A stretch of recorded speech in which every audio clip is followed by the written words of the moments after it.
Welcome to Acme Classes Simply Economics, a one-stop channel wherein all your doubts and queries relating to economics class 11th and 12th shall be resolved in the most simplistic manner. This is a 7th series video dealing with money and banking, inflationary, deflationary gaps, methods to correct the same, fiscal policy, monetary policy, so on and so forth. Up till now, we've covered 4 parts in the series of 7 videos, and this is video number 5, dealing with the government budget, because government budget is the basis for fiscal policy.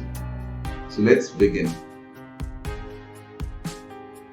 So in this topic, today we'll deal with government budget and its components. So the first question that arises is, what's a budget? A budget, by very definition, means estimated future receipts and estimated future payments. So these are estimated future receipts and payments, not actual receipts and payments. Government budget is a document prepared by the government where it anticipates the expected future revenues and expected future expenditures to be incurred in the forthcoming fiscal year. So let's look at the topics one by one. Before we go on and discuss the components of the government budget, let's discuss what are capital receipts and revenue receipts. Capital receipts mostly relate with assets and liabilities, whereas revenue receipts are also affect assets and liabilities, but more importantly, current assets and current liabilities. Whereas capital receipts affect non-current assets and non-current liabilities more. So capital receipts are non-recurring in nature, revenue receipts are recurring in nature. For example, let's take an example of a business. Business dealing in textiles. So sale and purchase of sale of textiles is a regular activity of the business. So any money earned from sale of textiles is a revenue receipt, whereas any money earned from sale of a building for the textile company is a capital receipt. So any expenditure incurred for purchase of raw material for the preparation of textile cloth will be a revenue expenditure, and similarly any money spent to purchase a building will be capital expenditure. So those receipts or payments which deal with the day-to-day activities of a business are revenue, and those which deal with non-recurring activities of a business are capital receipts or expenditures. So for example, I'll take another example. Let's take a construction company. Now, constructing buildings for a construction company is its normal day-to-day recurring activity. So if it constructs a building, it's of a revenue nature. Any money spent on the construction of that same building will be revenue expenditure, whereas any money received from sale of that building will be revenue receipt. But for a construction company, buying a truck is not part of the business activity as such, not related to the goods and services that business is dealing in. It's purchase of an asset. So buying a truck will be capital expenditure, selling a truck will be capital receipt. Taking loans by the construction company will be capital receipt. Repayment of loans will be capital expenditure. So if the activity of the business that we're dealing with falls within the purview of its day-to-day functioning of related to its production of goods and services, those are of revenue in nature, and those which are not related to its day-to-day activities will be of capital nature. That means they are non-recurring in nature. So government budget के अंदर 2 चीजें आती है, revenue receipts and capital receipts. Receipts का मतलब पैसा मिलना. अब गवर्नमेंट का रिकरिंग रिसीट्स कहाँ से आता है? 2 तरह से आता है, tax revenue, non tax revenue की तरफ से. टैक्स रेवेन्यू में भी 2 तरह के टैक्सेस होते हैं, डायरेक्ट टैक्स, इनडायरेक्ट टैक्स. वो टैक्स जो किसी की इनकम पे कैलकुलेट किया जाता है या चार्ज किया जाता है और उसका बर्डन आप किसी और के ऊपर पास ऑन नहीं कर सकते, that is known as a direct tax. For example, income tax is an example of a direct tax. जिसके ऊपर इनकम टैक्स लगता है वो उसी को पे करना पड़ता है, वो अपना बर्डन किसी और के ऊपर ट्रांसफर नहीं कर सकता. अगर मेरी इनकम पे इनकम टैक्स कैलकुलेट होना है तो वो मेरी इनकम को ऊपर जो टैक्स कैलकुलेट होगा वो मुझे ही पे करना पड़ेगा, मैं किसी और के ऊपर वो ट्रांसफर नहीं कर सकता. सिमिलरली इनडायरेक्ट टैक्स जो होता है वो मैं ट्रांसफर कर सकते हैं. फॉर एग्जाम्पल जीएसटी देख लीजिए. जो परचेजर होता है, सेलर होता है, वो अल्टीमेटली जीएसटी का एक्सपेंस अपने कस्टमर के ऊपर ट्रांसफर कर देता है. अल्टीमेटली जीएसटी का बिल जो है, जीएसटी का जो टैक्स है वो फाइनल कंज्यूमर ही पे करता है. तो उसका बर्डन पास ऑन किया जा सकता है, डायरेक्ट टैक्सेस का बर्डन पास ऑन नहीं किया जा सकता. तो examples of direct tax are income tax, corporation tax, expenditure tax, wealth tax, state duties. And indirect taxes are sales tax, custom duties, excise duties, service tax, value-added tax. अब ये mostly जो taxes हो गए हैं ये सब combine होके GST बन गए हैं.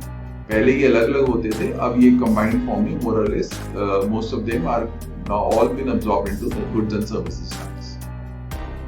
नॉन टैक्स रेवेन्यू, जो नॉन टैक्स रेवेन्यू होती है, गवर्नमेंट की इनकम होती है, गवर्नमेंट की रिसीट होती है बाय प्रोवाइडिंग सर्विसेज। टैक्स और नॉन टैक्स रेवेन्यू में फर्क क्या है? जब आप टैक्स पे करते हैं, ये कोई गारंटी नहीं है कि गवर्नमेंट उसके बदले में आपको उतनी वैल्यू का कुछ सर्विस प्रोवाइड करेगी। It is not guaranteed. So if you pay let's say 2 lakh rupees worth of tax, does it mean कि गवर्नमेंट आपको 2 lakh rupees worth of services provide करेगी in return? Maybe not, depends on the situation. You cannot order the government to give you services worth 2 lakh rupees just because you paid a tax of 2 lakh rupees. But जो non tax revenue है, वो आपको उसके बदले government service provide करती है। So fees and fines.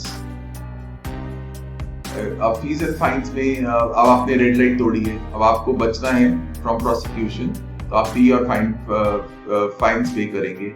अब आपको लाइसेंस और ड्राइविंग लाइसेंस अपना इशू करवाना है, तो गवर्नमेंट आपको सर्विस प्रोवाइड कर रही है, तो उसके लिए फी चार्ज करेगी। फाइन्स का एग्जांपल है ट्रैफिक पुलिस के फाइन्स। फीस का एग्जांपल है जब आप ड्राइविंग लाइसेंस बनवाते हैं, आधार कार्ड बनवाते हैं, तो उसके लिए गवर्नमेंट जो नॉमिनल पैसे चार्ज करती है, वो इसलिए चार्ज करती है ताकि अपनी कॉस्ट रिकवर कर सके, और थोड़ा, और वो भी नॉमिनल बेसिस के ऊपर। उसमें गवर्नमेंट को प्रॉफिट नहीं होता, बट उसके बदले गवर्नमेंट सर्विस प्रोवाइड करती है कुछ ना कुछ। स्पेशल असेसमेंट क्या होता है? फॉर एग्जाम्पल, मान लीजिए आपका अपनी पीस ऑफ लैंड खरीदा रूरल एरिया में और वो बहुत बैकवर्ड एरिया है, ऑब्वियसली आपकी लैंड की वैल्यू तो कम होगी।